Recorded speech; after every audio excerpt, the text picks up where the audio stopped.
Hello for the 30th week of the year, using the Gospel, Mark 10:46 to 52. It's all about Bartimaeus, the blind beggar, and he is terribly different than the two, James and John, in last week's Gospel, who asked Jesus for a favor.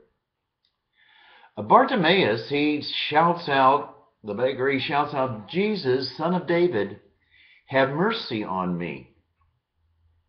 In the Gospels, this is the first time that Jesus is identified as the Son of David, with that messianic title.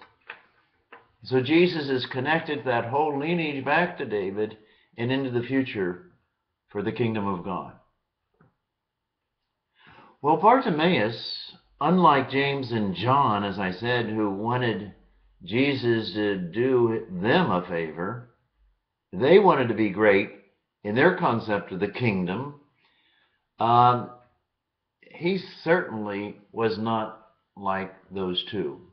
One wanted to be sitting in power on the right hand in the kingdom, and the other on the left hand of Jesus in the kingdom, more or less like or overthrowing the Roman kingdom.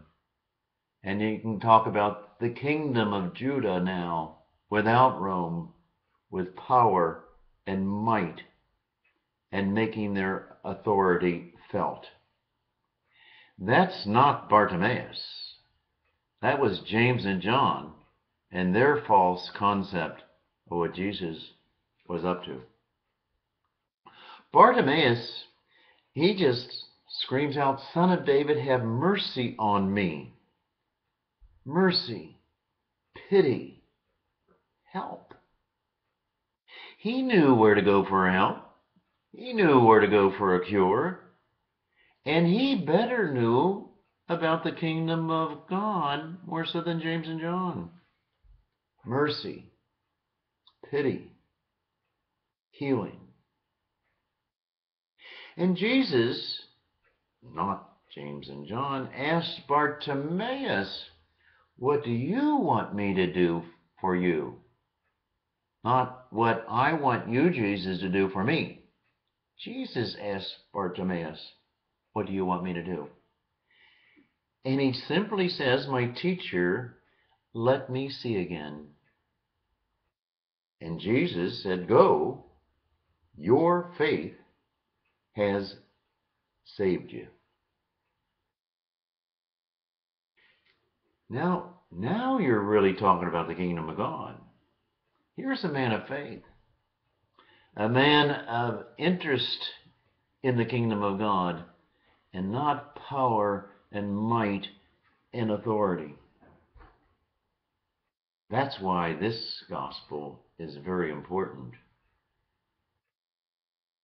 One who did do it the right way, not like last week's gospel.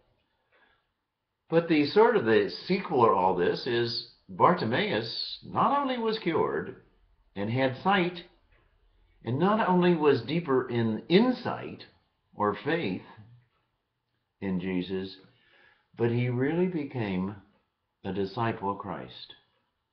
He followed Christ, as it says at the very end of the gospel. He received his sight and followed Jesus. Well, I continue to ask myself, am I a disciple of Christ? Am I a follower of Christ? Or am I interested in this Christ because of world religion, power and might and prestige and all that stuff? When Jesus is interested in me becoming his disciple, that I believe, that I trust in his way, and I deal in areas of mercy and forgiveness and justice and all of that stuff. That's what the kingdom of God, I think, is really all about. Would you rather follow in the footsteps of the attitude of James and John?